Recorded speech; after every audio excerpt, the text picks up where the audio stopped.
Hi everyone, welcome to Dividends, the show for and about your College of Business. And our guest today is the boss, the big man, Bruce Springsteen. No, it's Dean Scott Grawe.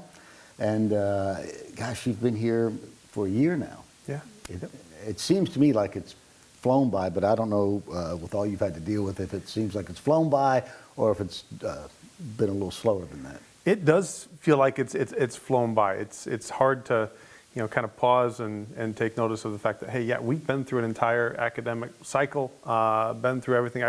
Even just coming back in here and sitting down and remembering, yeah, when I was just getting started, we were in these seats, and as soon as we sat down, I felt like, hey, that was a month ago, but no, clearly not. Well, change is always, it always makes people uncomfortable, right? Yep. And so when you came in, we were all wondering, what's his style going to be like? What's he going to change? But what impressed everyone is that you really just listened.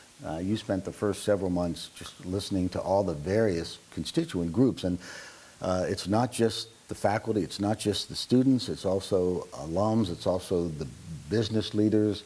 So after your listening tour, what did you come away with? Were any of your perceptions of Mississippi changed? Yes and yes. So the listening tour was a fantastic experience for me, mainly because it allowed me to see what's similar. I spent 13 years at Iowa State University before coming down here, another land grant institution, a lot of similarities between the organizations.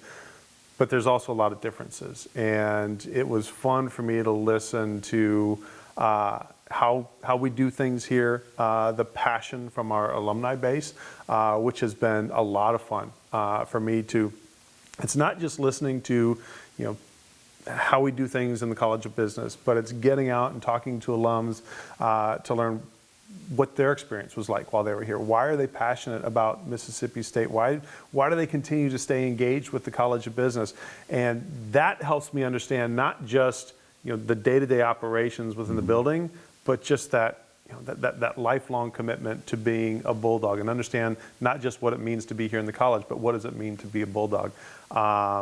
In terms of overall impressions of Mississippi, yeah, as hot as you think it is, it's a little bit hotter when you actually get here. So you talk about that general discomfort. Yeah, it can get humid, but I absolutely love it. Absolutely love it. So from those conversations, what policies or programs have emerged from those that you want to put forward? So we've got a lot of things. So the first big thing that we spent some time working on was the strategic plan, because the worst thing that I could have done was walk in and say, hey, here's everything we did at Iowa State. Here's what worked. I know it's going to work when we're here. And so as part of the strategic planning process, it wasn't just a matter of, filling in the sheet and understand, okay, here's your mission, vision, values, and priorities. We put together a team of faculty, staff. We got feedback from students. We got feedback from alums, so that we understood what should our mission and vision be, what should our priorities be. We came out of that with 4 priorities for the College of Business that will guide us over the course of the next 5 years or so. And that is, to be top of mind for students seeking a business education. If you're a student and you want a business education, we want you thinking Mississippi State and coming here. If you are, we also want to focus on the impact and value of our faculty research, continue to support that. We want to be top of mind when it comes to businesses seeking expertise, and we're going to continue to build the entrepreneurial ecosystem for the state of Mississippi and the Southeast. So as we develop new programs, the important thing is that we're anchoring them all in that plan. And as a result, as you know, we're in the process of looking for a new director for our Entrepreneurship Center, because that's a key part of our strategic plan. We're going to find someone who can continue to move things forward, but do it in a way that is aligned with our strategic plan. And we're doing that as we think about new curriculum, new programs, and so forth. Well, you're getting really good reviews. You've done the rubber chicken circuit, Rotary, and talked to a lot of groups, and the feedback that I'm getting is that they're excited that you're on board. I know our alums, the feedback we're getting from them is that you were the right person, and there's always concerns when there's change, and folks appreciated the job that Dr. Oswald did, but they are. I get a sense of relief, and then feeling like you're really going to take us to the next level.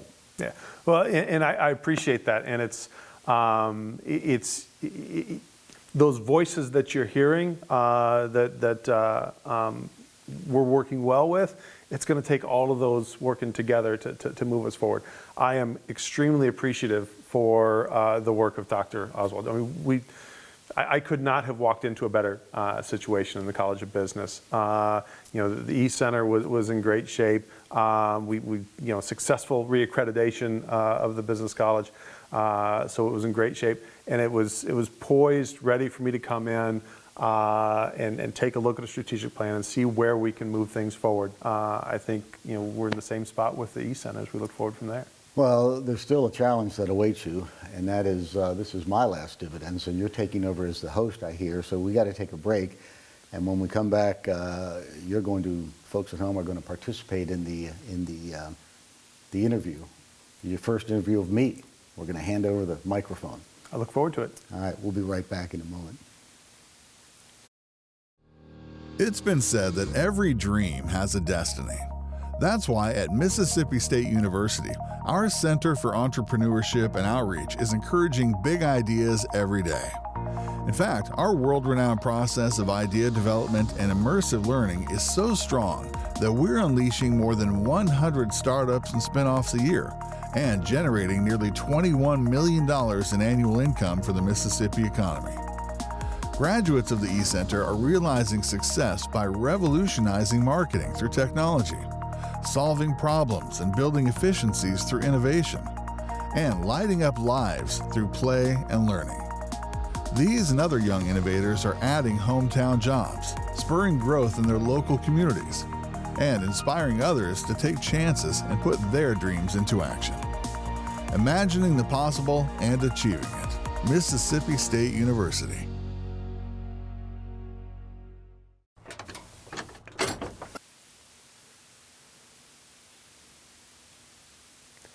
Welcome back to Dividends. Appreciate you joining us.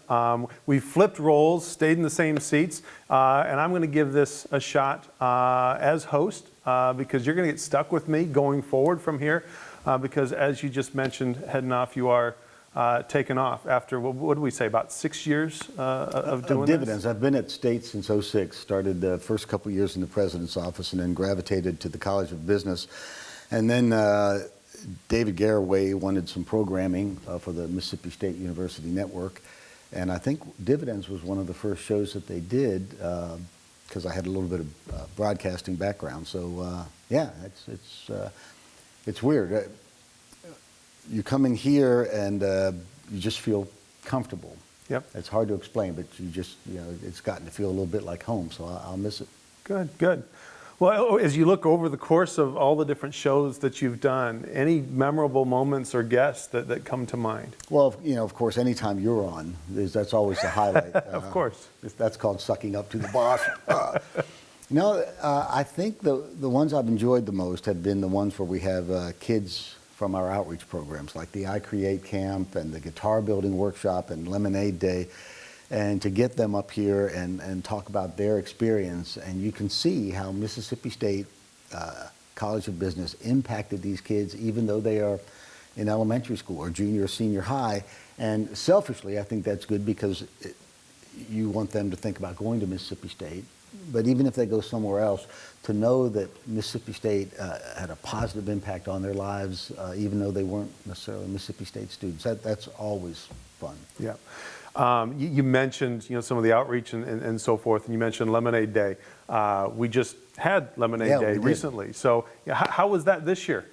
It's bigger and better than ever. We have some great partners in Cadence Bank, buys a license, and Mark Castleberry gives us some financial support. And we had 600 kids selling lemonade on one day in the Golden Triangle area. Several of the kids sold out. So that tells me the community supports it, and that's something else. When when Mississippi State engages with the community, the former mayor and me, and I see real value in that, and I see that as a role of a land-grant institution. So anyway, it was a wonderful day. I learned that you don't go and you go and buy lemonade from every stand, but you don't drink lemonade from every stand, or you get that tummy ache, so to speak. So anyway, it was a big success, and certainly look forward to more of that in the future. Yeah, good. And you're getting ready to embark on the next chapter at Glow. Tell me about what you're going to be doing there, and what's ahead for Mr. Jeffrey Rupp. Yeah, well, so Glow is the lighted cube technology that started at the E-Center by Hagen Walker, and they've grown into a $24 million company, and they'd like to get bigger. So it's a company made up of very young workers, and they came to us, Eric Hill, the former E-Center director, and myself, and asked if we would be their senior management team. So I'm retiring from the university, still going to teach, and going to actually try to practice what we've literally been preaching over all these years with startups. So it's a little daunting at my ripe old age to go and, to try something completely different. They're in the toy sector, and I went to my first toy trade show in St. Louis a few weeks ago, and not what I'm used to when I go to a conference where everybody's wearing suits and real serious, and it just had this sense of whimsy, and anyway, it'll take a little bit of adjustment. I'm sure you can make the adjustment. So, one of the things that I have certainly appreciated in my 1 year here in my role is the opportunity to just walk down to the E-Center, pop into your office. You've probably got the most comfortable chairs in McCool Hall. So maybe that's why I'm stopping by. And you've got the best coffee. So you stop in for a cup of coffee, you sit down, you have a conversation. But I appreciate your connection to the community and being able to kind of fill me in on where I need to be, what we need to be doing. Your insights have been very valuable. Well, I appreciate that, and what I won't miss are the seemingly endless meetings sometimes, right? And navigating the politics and the red tape of any organization. What I will miss are the students and the vibe and the culture of the E-Center. And I thank you for recognizing that and wanting to preserve that with whoever comes in to take our place, because that, and from our conversations, that has meant a lot to me, and it means a lot to Eric, and I feel very comfortable that is going to continue. So definitely thank you for that. Great. Well, we are about out of time here, and I am not going to close us out today. I want to let Jeffrey Rupp close us out one more time here in Dividends. Being the true professional that I am, but which camera? Is it this camera? No, it's this one over here. We're on this camera. Or is it this one? Okay. We'll see you next time on Dividends. How was that? Perfect. That was perfect.